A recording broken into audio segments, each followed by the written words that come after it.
الحمد لله نحمده ونستعينه ونستغفره ونعوذ بالله من شرور أنفسنا ومن سيئات أعمالنا من يهد الله فلا مضل له ومن يضلل فلا هادي له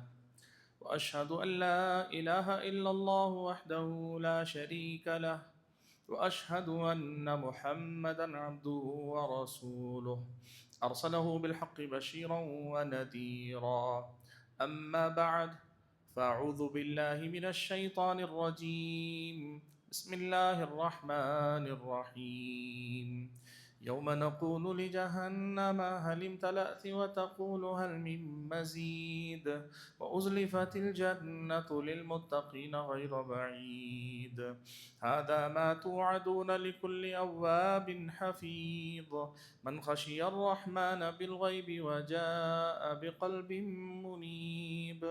ادخلوها بسلام ذلك يوم الخلود لهم ما يشاءون فيها ولدينا مزيد وكم أهلكنا قبلهم من قرن هم أشد منهم بطشا فنقبوا في البلاد هل من محيص إن في ذلك لذكرى لمن كان له قلب أو ألقى السمع وهو شهيد ولقد خلقنا السماوات والأرض وما بينهما في 6 أيام وما مسنا من لغوب فاصبر على ما يقولون وسبح بحمد ربك قبل طلوع الشمس وقبل الغروب ومن الليل فسبحه وأدبار السجود واستمع يوم ينادي المناد من مكان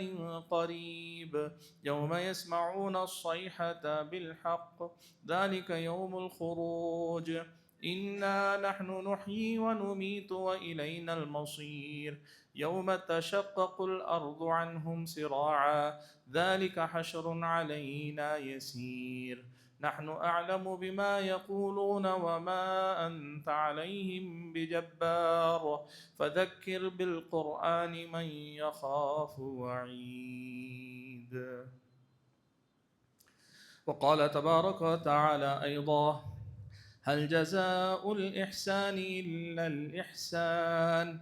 فبأي آلاء ربكما تكذبان بزرگان محترم، ملت اسلامیہ کے نوجوانوں اور پردہ نشین خواتین اسلام، اللہ رب العالمین ہم سب کا تنہا خالق، تنہا مالک اور اس پوری کائنات کی تمام مخلوقات کا تنہا معبود برحق، ہر قسم کی تعریف و توصیف، ہر طرح کی حمد و ثنا اور میری اور آپ سبھی حضرات کی ہر ایک عبادت، ہماری اور آپ کی ہر ایک ریاضت اور بندگی کا اکیلا اور تنہا مستحق رب ہے، معبود برحق ہے، جس کی بندگی میری اور آپ کی زندگی کا مقصد ہے اور جس کی بندگی میں ہماری زندگی کا گزرنا ہمارا سب سے بڑا کمال، سب سے بڑا کارنامہ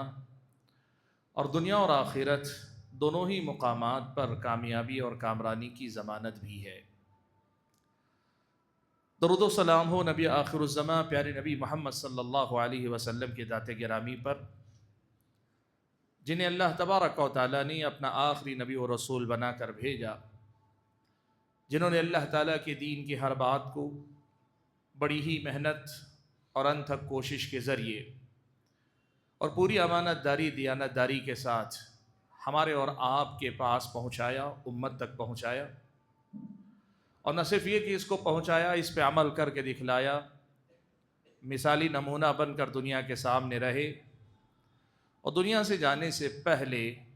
ہمارے اور آپ کے سامنے خیر کی ہر بات سکھائی، اسی طرح شر کی ہر بات سے ہم اور آپ کو آگاہ کر دیا، تاکہ ہم اور آپ صلی اللہ علیہ وسلم کی سنت کی پیروی کر لیں، اللہ تبارک و تعالیٰ کی رضا اور خوشنودی کے حقدار بن جائیں۔ حاضرین گرامی قدر، پیارے نبی صلی اللہ علیہ وسلم کے صحابہ کرام، اللہ کے نبی صلی اللہ علیہ وسلم کے وہ ساتھی جو آپ پر ایمان لائے، ہماری اور آپ کی زندگی میں ان کا ہم پر بہت بڑا احسان ہے۔ ان کے احسانات اگر ہم اور آپ گنانا چاہیں تو حقیقت یہ ہے کہ رب العالمین اول و آخر اسی کا فضل و کرم ہے جو کچھ ہماری اور آپ کی زندگی میں ہے، چاہے وہ ہماری دنیا ہو یا دین ہو، رب العالمین کا فضل ہے۔ اللہ کے فضل و کرم کے بعد دین جو کچھ ہمارے پاس ہے وہ پیارے نبی صلی اللہ علیہ وسلم کی منصب نبوت کی ذمہ داری نبھاتے ہوئے جو کوششیں ہوئیں، جو محنتیں ہوئیں، اور آپ صلی اللہ علیہ وسلم نے بحیثیت نبی جو ذمہ داری نبھائی، اللہ کے فضل و کرم کے بعد اس کا بہت بڑا دخل ہے۔ اللہ کے بعد اللہ کے رسول اور اللہ کے رسول کے بعد صحابہ کرام کی جماعت وہ جماعت ہے جن کا ہم اور آپ پر، ہمارے اور آپ کے دین کے معاملے میں بہت بڑا احسان یا سب سے بڑا احسان ہے۔ آپ یقین کریں، اللہ تبارک و تعالیٰ نے ان صحابہ کا ہمارے اور آپ پہ جو احسان رکھا ہے نا، اگر ہم اس کو کما حقہ جان لیں گے تو یقین کریں ہمارے اپنے والدین سے بڑھ کر ان صحابہ سے محبت محسوس کریں گے۔ ان صحابہ نے ہمارے اور آپ کے لیے بڑی قربانیاں دی۔ یہ دین جو آج میرے اور آپ کے پاس ہے، یہ دین جو ہمارے اور آپ کی پہچان ہے اور جس کی وجہ سے ہماری دنیا سدھر رہی ہے، سنور رہی ہے، ہم اپنی دنیا میں ایک اچھے اور مثالی انسان بن پا رہے ہیں، اور جس دین پر چل کر ہم اور آپ امید رکھتے ہیں کہ روز قیامت یہ ہماری نجات کا ذریعہ بنے گا، رب العالمین کی رضا اور خوشنودی ہمیں حاصل ہوگی، یہ دین ان صحابہ کرام کے ذریعے ہمارے اور آپ تک پہنچا ہے۔ اس دین کو پہنچانے کے لیے انہوں نے بڑی قربانیاں دی۔ سب سے بڑی اور پہلی قربانی یہ اپنے آبا و اجداد کا جو طریقہ تھا، جس پر انہیں عصبیت بھی تھی، فخر بھی تھا، جس سے ان کی پہچان بھی تھی، اللہ کی خاطر انہوں نے ان ساری چیزوں کو چھوڑ کر اللہ کے نبی کی پیروی کرنے کو پسند کیا۔ قربانی تھی صحابہ کی یہ سب سے پہلے۔ اور پھر اس دین پر عمل کرنے کے لیے نبی علیہ الصلوۃ والسلام کو اپنی نبوت کے مشن کو پائے تکمیل تک پہنچانے کے لیے، اور اس کے ساتھ ساتھ اس دین کو اپنے بعد پیچھے باقی رہنے کے لیے، رکھنے کے لیے ان صحابہ نے بڑی قربانیاں دی۔ مکہ میں رہتے ہوئے صحابہ نے جو مشرکین کی تکلیفیں برداشت کی، حبشہ کی طرف ہجرت کی، کئی صحابہ نے جانیں دے دی، کئی صحابہ نے اپنے بعض رشتہ داروں کو کھو دیا، اور کئی ایک تو ایسے تھے جو دن رات ستائے گئے، مارے گئے، پیٹے گئے۔ یہ مہاجر صحابہ تھے، بالآخر انہوں نے سب کچھ چھوڑ چھاڑ کر اپنا ملک، اپنا علاقہ، اپنی بستی، اپنا سب کچھ، کئی ایک تو اپنی جائیداد اور اپنا کاروبار چھوڑ کر، اپنی دولت پیچھے چھوڑ کر مدینہ ہجرت کر آئے۔ دوسری طرف صحابہ میں سے جو انصاری صحابہ ہیں، انہوں نے یہ کیا کہ اللہ کے نبی صلی اللہ علیہ وسلم کو سہارا دیا، آپ صلی اللہ علیہ وسلم کے ساتھی بنے، اللہ تبارک و تعالیٰ کے حکم کے مطابق نہ صرف اللہ کے نبی کے ساتھی بنے بلکہ جو مسلمان ان کی طرف ہجرت کر کے آئے ان کا سہارا بنے۔ سبحان اللہ، قرآن میں اللہ تعالیٰ نے ان لوگوں کو ایسے دو باتیں ان کے بارے میں کہیں۔ ایک تو اللہ نے ان کو انصار کا لقب دیا، یہ انصار ہیں، مددگار ہیں، یہ اللہ تبارک و تعالیٰ کے دین کی راہ میں اللہ کے نبی کے مددگار ہیں، یہ اللہ کے انصار ہیں، یہ نبی کے انصار ہیں۔ اللہ نے لقب دیا کہ یہ نبی کے مددگار ہیں، اور دوسری طرف اللہ تعالیٰ نے کہا انہوں نے صرف نبی کو یا نبی کے ساتھ صحابہ کو صرف پناہ نہیں دی، اللہ نے کہا والذین تبوؤا الدار والایمان، ان انصاری صحابہ نے ایمان کو سہارا دیا، ایمان کو گویا انہوں نے پناہ دی۔ ان صحابہ کی قربانیوں کے اگر آپ تذکرے سنیں گے بہت سارے ہیں، میں زیادہ تفصیل میں گئے بنا یہ بنیادی بات یاد دلانا چاہتا ہوں کہ قرآن مجید کی جو آیت کریمہ میں نے آپ کے سامنے پڑھی، هل جزاء الاحسان الا الاحسان، اس آیت میں اللہ تعالیٰ نے سبق سکھایا۔ یہ ایمان کا تقاضا ہے، یہ شرافت کا تقاضا ہے، یہ اخلاق کا تقاضا ہے، یہ انسانیت کا تقاضا ہے کہ اپنے محسنوں کو پہچانو اور اپنے محسنوں کو یاد رکھو۔ جس نے آپ پہ احسان کیا ہے، جن کے احسانات آپ تک پہنچ رہے ہیں، ان کے احسان شناس بنو، اور ان کے احسان شناس بننے کا طریقہ یہ ہے کہ هل جزاء الاحسان الا الاحسان، انہوں نے آپ کے ساتھ اچھا کیا ہے تو آپ بھی ان کے ساتھ اچھا ہی کرو۔ آپ کی ہماری یہ ذمہ داری بنتی کہ اپنی زندگی میں جن کا ہم پر احسان ہے ان محسنوں کو پہچان کر ان کے قدردان بنیں، ان کے کام آئیں، ان کی مدد کریں. ہم بھی اگر انہوں نے 10 کیے ہیں ہم 8 بھی کر پائیں، ہم 2 بھی کر پائیں، موقع کو ہاتھ سے جانے نہ دیں. حاضرین گرامی قدر، اس بنیادی بات کو یاد دلانے کے بعد آج کی اس خطبہ جمعہ میں جس بنیادی بات کی طرف آپ کو لے کر چلنا چاہتا ہوں وہ یہ کہ یاد رکھیے کہ اسلام ہم اور آپ کو یہ سکھاتا ہے کہ ان صحابہ کا ہم پر جب احسان ہے تو پھر ان کا ہم پر حق بھی بنتا ہے. ماں باپ کا ہم پر احسان ہے تو ماں باپ کے حقوق ہیں، کسی اور کا ہم پر احسان ہوتا ہے اس کے حقوق ہیں. سب سے بڑھ کر رب العالمین کا حق ہے، پیارے نبی صلی اللہ علیہ وسلم کا حق ہے، قرآن کتاب ہدایت اس کا احسان ہماری زندگیوں پہ ہے. اللہ نے یہ احسان اس کتاب کے ذریعے کیا، اس قرآن کا حق اللہ نے رکھا ہے. یہی بات ان صحابہ کے بارے میں بھی کہ ان محسنوں کے اللہ تعالیٰ نے ہم اور آپ پر حق رکھے ہیں. ان حقوق کو جاننے کی کوشش کیجیے اور جو حق ہم اور آپ جانتے ہیں اس حق کو اپنی زندگی بھر ادا کرتے رہنے کی کوشش کریے. قرآن و سنت کی تعلیمات کی روشنی میں ہم اور آپ کو یہ سکھایا گیا، ہمیں بتایا گیا ہے کہ قرآن میں اور حدیث میں صحابہ کے سلسلے میں ہمیں کس کس حق کا خیال رکھنا چاہیے، کون سا حق ہمیں ان کے تئیں ادا کرنا چاہیے. یہ قرآن و سنت میں مجھ کو اور آپ کو سکھلایا بتلایا گیا ہے. آج اس خطبہ جمعہ میں کوشش کروں گا کہ کچھ بنیادی حق آج ذکر کروں اور اللہ نے چاہا تو اگلے خطبات میں بقیہ حقوق بھی آپ کے سامنے آئیں گے. حاضرین گرامی قدر، ان صحابہ کرام کا سب سے پہلا اور بنیادی حق جس سے میں شروعات کرنا چاہتا ہوں وہ یہ کہ ان صحابہ سے ہم اور آپ کو محبت ہونی چاہیے. تمام صحابہ سے محبت ہونی چاہیے. ان صحابہ میں کچھ بہت فضیلت والے جیسے خلفائے راشدین ہیں، ابو بکر ہیں، عمر ہیں، عثمان ہیں، علی ہیں، اور وہیں بہت سارے چھوٹے چھوٹے صحابہ جنہوں نے اللہ کے نبی کے ساتھ بہت تھوڑا وقت ہی گزارا ہے. ان میں سے بعض تو ایسے ہیں جو اللہ کے نبی کی زندگی کے آخری مہینوں میں پیدا ہوئے ہیں، لیکن جن کو بھی اللہ نے شرف صحبت عطا کر دیا، جو بھی اللہ کے نبی کے صحابہ کے زمرے میں جماعت میں شامل ہو گئے، ان سے محبت کرنا یہ ان صحابہ کا سب سے پہلا حق ہے اور بنیادی حق ہے. تمام صحابہ سے ہم اور آپ کو محبت کرنی چاہیے. آپ اگر قرآن و سنت پڑھ کر دیکھیں تو آپ کو پتہ چلے گا اللہ کے نبی صلی اللہ علیہ وسلم نے ہم اور آپ کو یہ بات سکھائی ہے، ہم اور آپ کو یہ بات پڑھائی ہے کہ صحابہ سے محبت میرے اور آپ کے دین و ایمان کا حصہ ہے. صحیح بخاری و مسلم کی روایت ہے، حضرت انس بن مالک رضی اللہ تعالیٰ عنہ راوی فرماتے ہیں کہ نبی علیہ السلام نے فرمایا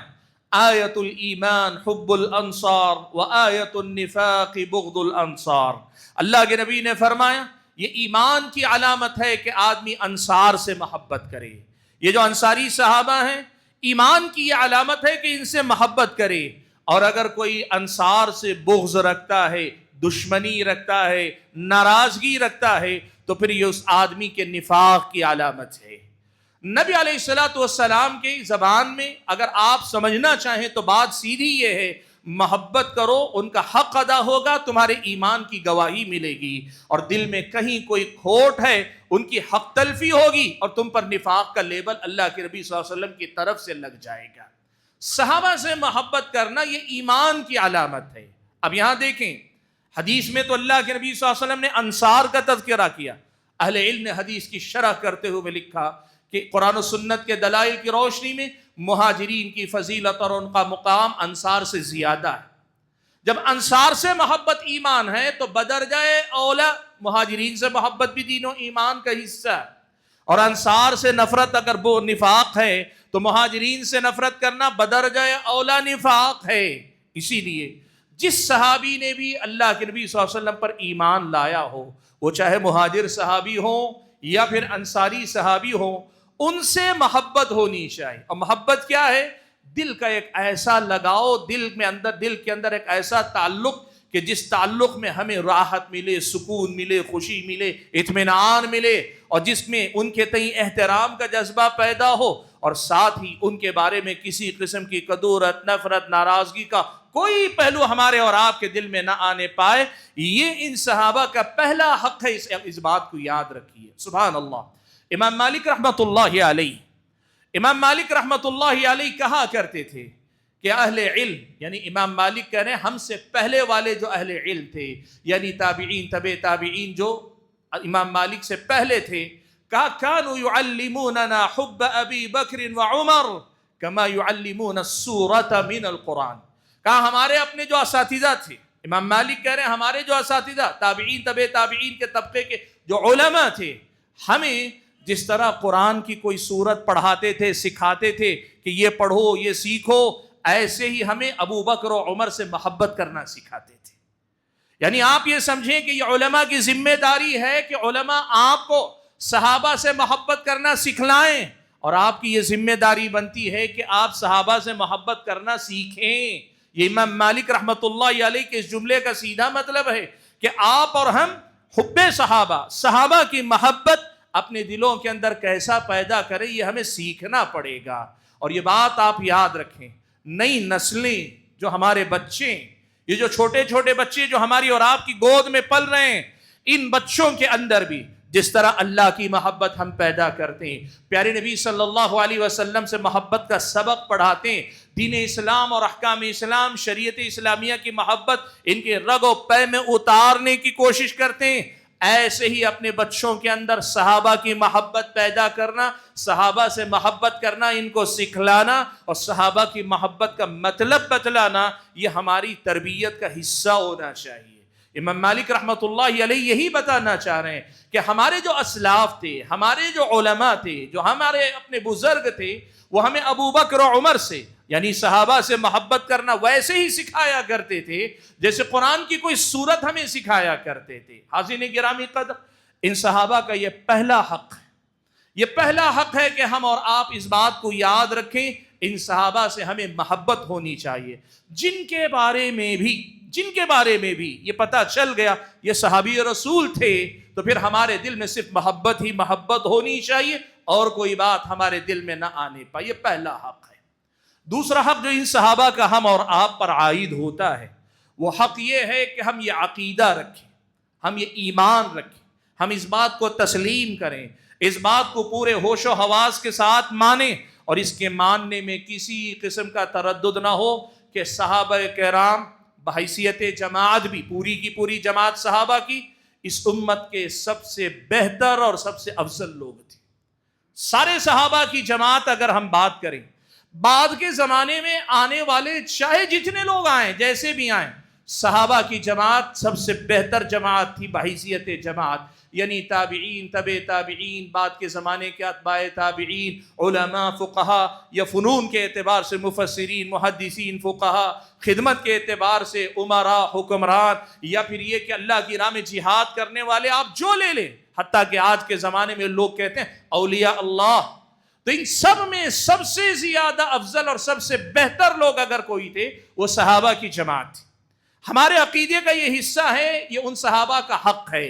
کہ ہم اور آپ ان کے افضل ہونے کو، سب سے بہتر ہونے کو تسلیم کریں بحیثیت جماعت بھی، اور ان میں سے ہر ایک صحابی، ان کے بارے میں بھی یہ ہمارا عقیدہ ہونا چاہیے کہ آخری صحابہ میں درجے تھے، تو ان میں جو سب سے کم درجے کے بھی صحابی تھے، وہ صحابی بھی فضیلت کے معاملے میں، علم کے معاملے میں ہو سکتا ہے بعد میں آنے والے تابعی کسی چھوٹے صحابی سے زیادہ علم والے ہو جائیں، علم کے معاملے میں ممکن ہے، لیکن فضیلت کے معاملے میں کسی بھی صحابی سے کوئی بات کا امتی افضل نہیں ہو سکتا۔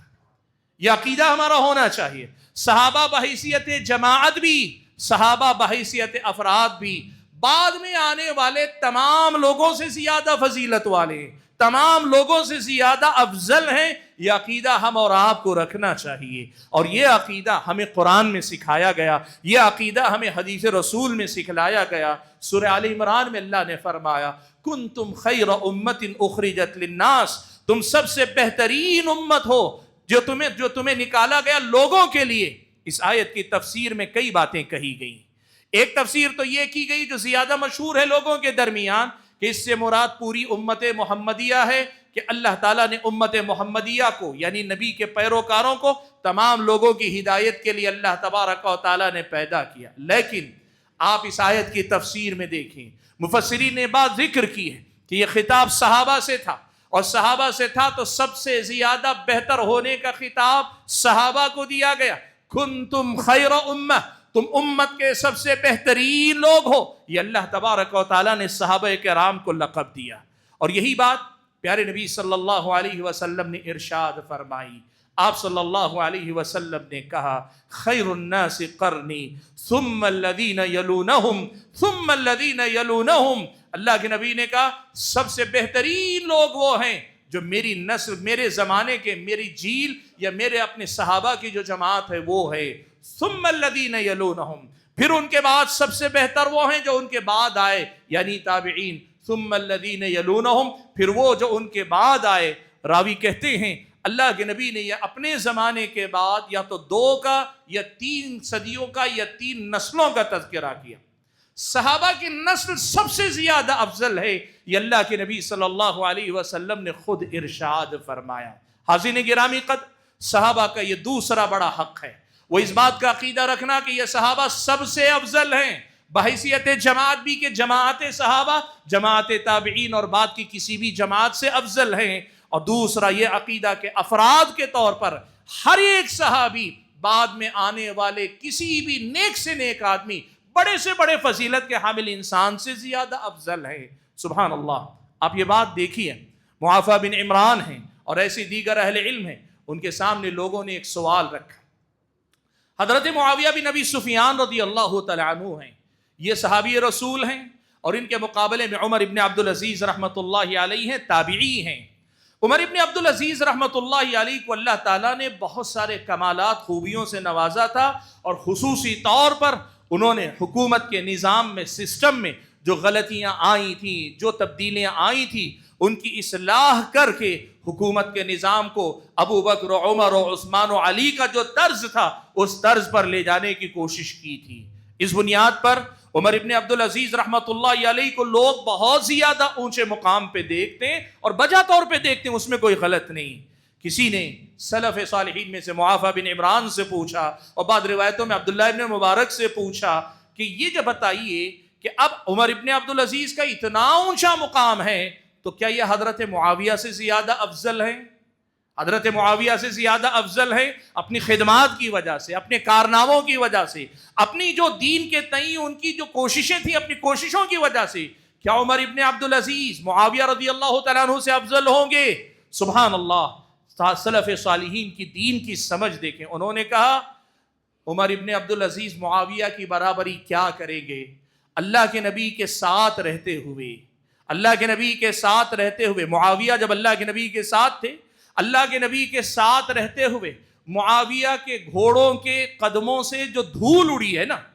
اللہ کے نبی کی صحبت میں رہتے ہوئے حضرت معاویہ گھوڑے پہ سوار ہیں، اور اس گھوڑے پر سے جو دھول نکلی ہے، حضرت عمر ابن عبدالعزیز اپنے تمام کمالات کے باوجود اس دھول کی بھی برابری نہیں کر سکتے. یہ عقیدہ ہے ہم اہل سنت کا، یہ علماء اہل سنت کا متفقہ عقیدہ ہے. یہ بات یاد رکھیے. اور بالخصوص حضرت معاویہ کے بارے میں یہ متفقہ عقیدہ ہے کہ یہ ان کے بارے میں عقیدہ کے بعد میں آنے والا کوئی انسان ان کی برابری نہیں کر سکتا، ان سے بہتر ہونا تو دور کی بات ہے. حاضرین گرامی قدر، یہ دوسرا حق ہے کہ ان صحابہ کے بارے میں عقیدہ رکھا جائے، یہ سب سے زیادہ افضل لوگ ہیں. تیسرا جو حق ہے ان صحابہ کا وہ یہ کہ ہم اور آپ یہ عقیدہ رکھیں کہ ان کے اعمال کو اللہ نے جو فضیلت عطا کی، وہ فضیلت بعد والے لوگوں کے اعمال کو حاصل نہیں. یہ اگر عمل کریں تو اللہ کی نظر میں ان کی فضیلت زیادہ تھی اور اس کا ثواب بھی زیادہ تھا. بعد کے زمانے کے لوگ عمل کریں تو ثواب ملے گا، لیکن ان کے برابر کا ثواب نہیں ملے گا. یعنی مان لیں 2 رکعت آپ نے پڑھی، 2 رکعت کسی صحابی نے پڑھی ہے، تو آپ کی 2 رکعت چاہے آپ جتنے اخلاص سے پڑھ لیں، چاہے آپ جتنے ارکان کو سنت کے عین مطابق رکھ کر پڑھ لیں، یعنی آپ کی 2 رکعت جتنی مکمل ہو سکتی ہیں کر لیں، ایک صحابی نے اگر اسی کمال اور تمام کے ساتھ نماز پڑھی ہے تو پھر آپ کی نماز ان کی نماز کی برابری نہیں کر سکتی. ان کے اعمال کو اللہ نے زیادہ افضل قرار دیا، ان کے اعمال پہ اللہ تعالیٰ نے زیادہ اجر کا وعدہ فرمایا. پیارے نبی صلی اللہ علیہ وسلم نے قسم کھا کر کہا فواللہ لو انفق احدکم مثل احد ذهبا، اللہ کی قسم ہے تم میں سے کوئی آدمی احد پہاڑ کے برابر بھی اللہ کی راہ میں سونا خرچ کر لے. بعض اہل علم نے کہا اگر حساب کر کے دیکھیں 12 کلومیٹر تک، اور بعض نے لکھا ہے کہ 7 کلومیٹر، رقبہ جو بھی ہو، بہت بڑا پہاڑ ہے احد پہاڑ کا. اتنا بڑا پہاڑ اور اس کے برابر سونا لا کر تم اللہ کی راہ میں خرچ کر دو.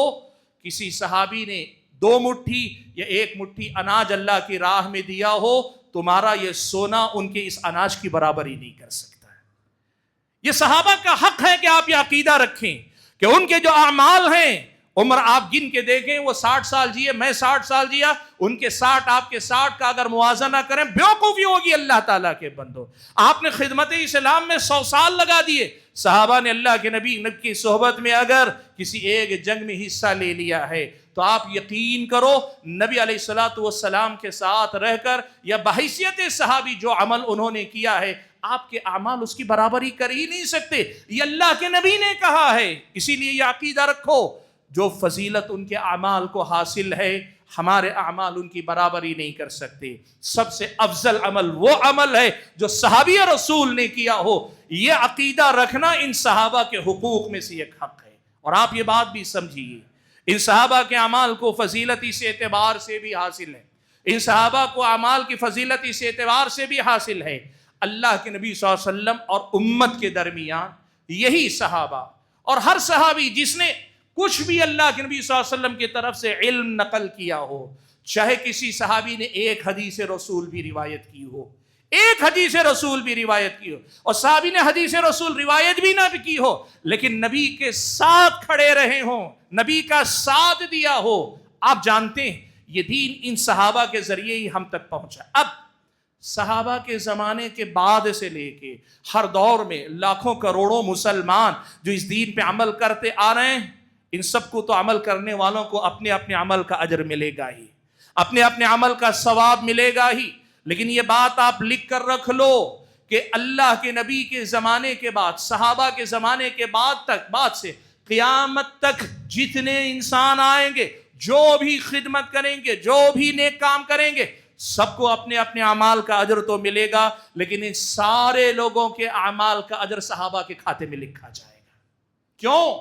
اس لیے کہ اللہ کے نبی صلی اللہ علیہ وسلم نے ارشاد فرمایا، من دل علی خیر فلہ مثل اجر فاعلہ. جو آدمی کسی خیر کی طرف رہنمائی کرتا ہے، سبب بنتا ہے نیکی کا، عمل کرنے والے کا ثواب تو عمل کرنے والے کو ملے گا، لیکن اللہ کا یہ فضل ہے کہ عمل کرنے والے کے برابر عمل کی طرف رہنمائی کرنے والا، سبب بننے والا، ذریعہ بننے والے کو بھی اللہ تعالیٰ اتنا ہی زیادہ ثواب دیتا ہے. کسی ایک صحابی رسول نے 1 حدیث بھی اگر روایت کی اور اس 1 حدیث پہ امت قیامت تک اگر عمل کرتی رہی، قیامت تک عمل کرنے والوں کو اپنا عمل کا ثواب تو ملے گا، لیکن ان ساروں کا ثواب ملا کر اس صحابی کے کھاتے میں ضرور جائے گا جس صحابی نے یہ حدیث رسول روایت کی. اللہ کے بندو، اسی لیے بات یاد رکھو، صحابہ کے اعمال سب سے زیادہ افضل ہے. ان کے اعمال کی بات کے زمانے کا کوئی انسان برابری نہیں کر سکتا. یہی اصل ہے، یہی بنیاد ہے،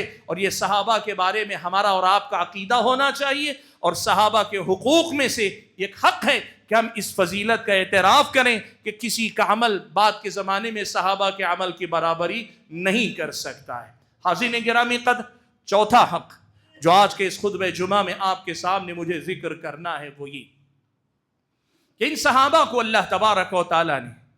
ایک شرف تو یہ عطا کیا کہ اللہ کے نبی کے ساتھی ہیں، صحابی ہیں، اس اعتبار سے سب افضل ہیں، لیکن پھر اللہ تبارک و تعالیٰ نے ان کو الگ الگ فضیلتوں سے نوازا ہے. جو فضیلت حضرت ابوبکر کو عطا ہوئی عمر کو نہیں ہوئی،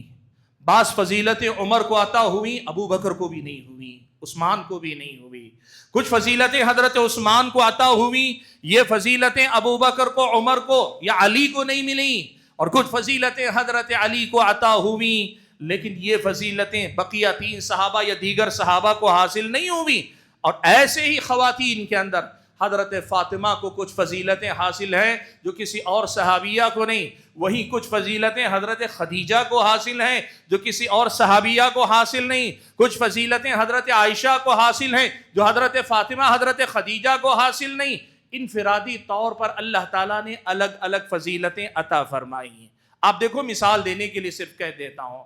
نبی علیہ الصلوۃ والسلام کے ساتھ یار غار بننا، سفر ہجرت میں جب نبی کی جان جوکھوں میں ڈالی تھی، خطرے میں تھی، اس موقع پہ ہم سفر بننے کا شرف، اذ ہما فی الغار اذ یقول لصاحبہ لا تحزن ان اللہ معنا، یہ جو موقف تھا یہ صرف حضرت ابوبکر کے حصے میں آیا، کسی اور کے حصے میں اللہ تعالیٰ نے نہیں رکھا۔ وہیں اللہ تبارک و تعالیٰ نے حضرت عمر کو یہ فضیلت عطا کی کہ نبی کی زندگی میں کئی بار ایسے ہوا کہ حضرت عمر پہلے مشورہ دیتے تھے اور بعد میں اللہ تعالیٰ قرآن کی آیت نازل کرتا تو حضرت عمر کی رائے کے مطابق اللہ تبارک و تعالیٰ کی نازل کردہ حکم ہوا کرتا۔ یہ دین کی سمجھ، یہ مقام اللہ تعالیٰ نے عمر کو عطا کیا تھا، یہ دیگر صحابہ کو اللہ نے نہیں دیا۔ کئی مرتبہ ہوا اللہ کے نبی صلی اللہ علیہ وسلم پر پردے کا حکم نازل نہیں ہوا تھا، عمر رضی اللہ تعالیٰ عنہ اللہ کے نبی کے پاس آ کر کہتے تھے اللہ کے نبی اپنی بیویوں کو یعنی امہات المومنین کو پردے کا حکم دیجئے، اللہ کے نبی مومنات کو پردے کا حکم دیجئے۔ عمر نے پہلے اصرار کیا، بعد میں اللہ نے قرآن کی آیتیں نازل۔ یہ مقام عمر کو حاصل ہے، دوسروں کو نہیں۔ اور وہی آپ دیکھیے حضرت عثمان رضی اللہ تعالیٰ عنہ کو یہ فضیلت حاصل ہے جو فضیلت ابو بکر و عمر کو نہیں، علی کو نہیں۔ حضرت عثمان بڑے با حیا تھے، اتنے با حیا تھے اللہ کے نبی ان کی حیا کا اللہ کے نبی خیال رکھتے تھے۔ صحابی کہتے ہیں اللہ کے نبی صلی اللہ علیہ وسلم ایک صحابی کے باغیچے میں بیٹھے ہوئے، اپنے پیر اللہ کے نبی صلی اللہ علیہ وسلم پانی کے کنویں کے کنارے بیٹھے ہوئے، پانی لٹکائے ہوئے بیٹھے، آپ کا ازار آپ کے گھٹنوں تک یا ذرا اوپر ہٹا ہوا ہے۔ حضرت ابو بکر آئے، اللہ کے نبی سے اجازت چاہیے اندر آنے کی، اللہ کے نبی نے کہا آنے دو۔ حضرت ابو بکر آ کر بیٹھے، اللہ کے نبی ویسے ہی بیٹھے ہیں۔ پھر حضرت عمر آئے، اللہ کے نبی نے اجازت دی، کہا بلا لو، وہیں بیٹھے، وہ بھی آ کے بیٹھے، اللہ کے نبی جیسے تھے ویسے ہی بیٹھے ہیں۔ پھر حضرت عثمان آئے، اللہ کے نبی سے اجازت طلب کی، اللہ کے نبی نے صحابی سے کہا عثمان کو بھی بلا لو۔ لیکن جب حضرت عثمان آئے، ان کے آنے سے پہلے اللہ کے نبی نے اپنا تہبند ذرا نیچے اتار لیا، اللہ کے نبی نے کپڑا اپنا ذرا نیچے کر لیا۔ حضرت عثمان آئے بیٹھے، صحابی نے دیکھا تو پوچھا اللہ کے نبی ابو بکر آئے آپ نے کچھ نہیں کیا، عمر آئے آپ جیسے کہ تیسے بیٹھے رہے، عثمان آئے تو پھر آپ جیسے کہ تیسے بیٹھے رہے۔ اللہ کے نبی حضرت عثمان آئے آپ جیسے کہ تیسے بیٹھے نہ رہے، آپ نے اپنے کپڑے سیدھے کر لیے۔ کیا بات ہے اللہ کے نبی؟ اللہ کے نبی نے کہا الا استحی من رجل، کیا میں اس آدمی سے حیا نہ کروں جس سے فرشتے حیا کرتے ہیں؟ سبحان اللہ، یہ مقام عثمان کو عطا ہوا، ابو بکر و عمر کو اللہ نے نہیں دیا۔ اور یہی فضیلت ایسی ہی حضرت عثمان وہ صحابی ہیں جن کو اللہ تبارک و تعالیٰ نے دو نبی کی دو بیٹیوں کی یکے بعد دیگر شوہر ہونے کی فضیلت عطا کی۔ اللہ کے نبی صلی اللہ علیہ وسلم کی ایک بیٹی نکاح میں تھی، انتقال کر گئی، پھر اللہ کے نبی نے اپنی دوسری بیٹی کا نکاح کر دیا، وہ بھی انتقال کر گئی۔ دو نبی کی دو بیٹیوں کے شوہر ہونے کی فضیلت عثمان کو حاصل ہے، علی کو ایک بیٹی کے شوہر، ایک بیٹی کے شوہر ہونے یعنی ایک بیٹی کی طرف سے داماد ہونے کا شرف، تو عثمان کو دو بیٹیوں کے طرف سے داماد ہونے کا شرف حاصل ہوا۔ یہ علی کو بھی نہیں ملا، ابو بکر و عمر کو بھی نہیں ملا۔ آپ دیکھو سبحان اللہ، وہی حضرت علی کو اللہ تعالیٰ نے یہ شرف عطا فرمایا، اللہ کے نبی کی بیٹی کے شوہر ہیں یعنی داماد ہیں، جو ابو بکر و عمر کو حاصل نہیں۔ اور دوسری طرف حضرت علی نبی علیہ الصلوۃ والسلام کے چچا زاد بھائی ہیں، یہ ایسی فضیلت ہے، آل بیت رسول میں سے ہونا، خاندان رسول میں سے ہونا، حضرت علی کو حاصل ایسی فضیلت ہے جو ان تین صحابہ کو اللہ تعالیٰ نے عطا نہیں کی۔ حضرت ابو بکر کی بیٹی عائشہ آل بیت میں سے ہیں، ابو بکر نہیں ہیں۔ حضرت عمر رضی اللہ تعالیٰ عنہ، ان کی بیٹی حضرت حفصہ آل بیت رسول میں سے زوجہ ہیں، لیکن حضرت عمر نہیں۔ حضرت عثمان کی دو بیویاں، نبی کی بیٹی آل بیت رسول میں سے، عثمان نہیں، لیکن حضرت علی کو یہ فضیلت ہے کہ بیوی بھی آل بیت رسول میں سے ہیں، وہ بھی آل بیت رسول میں سے۔ بھائیو، ہم اہل سنت کا عقیدہ ہم یہ مانتے ہیں کہ یہ صحابہ آپس میں الگ الگ فضیلتوں کے حامل ہیں اور ان میں فرق مراتب ہے، لیکن ایک بات یاد رکھو، ان صحابہ کا یہ حق ہے کہ ان کی فضیلت کے سلسلے میں قرآن و سنت میں جو ترتیب آئی اسی کو ہم اور آپ رکھیں۔ اور اہل سنت کے پاس الگ الگ خصوصیتوں کے باوجود تمام خصوصیتوں کو ملا کر اس امت میں سب سے افضل صحابی ہیں تو ابو بکر ہے۔ پہلا نمبر ابو بکر کا، دوسرا نمبر عمر کا، اور تیسرا نمبر حضرت عثمان کا، چوتھا نمبر حضرت علی کا ہے۔ آپ کو معلوم ہے حضرت عبداللہ ابن عمر رضی اللہ تعالیٰ عنہما بیان فرماتے ہیں، کہتے ہیں نبی علیہ الصلوۃ والسلام کے زمانے میں ہم آپس میں گفتگو کرتے تھے، کہتے تھے کہ صحابہ میں سب سے افضل کون ہے؟ تو صحابہ سب کی رائے یہ ہوتی ابو بکر ہم میں سب سے افضل ہے۔ صحابہ آپس میں مانتے تھے، اور اس کے بعد کہتے ہیں پھر بات چلتی تو کہتے ہیں ان کے بعد عمر سب سے افضل ہیں، اور پھر اس کے بعد ہم آپس میں گفتگو کرتے عثمان کو ہم سب سے زیادہ فضیلت والا مانتے، اور اس کے بعد پھر ہم لوگوں میں موازنہ کرنا چھوڑ دیتے۔ سبحان اللہ، یہ ترتیب صحابہ کے نزدیک متفق علیہ ترتیب تھی، یہی ترتیب ہم اہل سنت کے پاس مسلمہ ہے۔ یاد رکھو، امام ذہبی رحمت اللہ علیہ نے لکھا ہے، شیعیت کیا تھی؟ شیعیت پرانے زمانے میں کیا تھی؟ اگر کوئی ابھی آدمی یہ عقیدہ رکھتا کہ حضرت علی حضرت عثمان سے زیادہ افضل ہیں، خلافت کے حقدار کی بات نہیں، صرف فضیلت میں حضرت عثمان سے افضل ہیں، یعنی چوتھے نمبر کے بجائے تیسرا نمبر حضرت علی کو کوئی دیتا، ہم اسے مانتے یہ اہل سنت سے نکل گا، یہ شیعہ ہے آدمی۔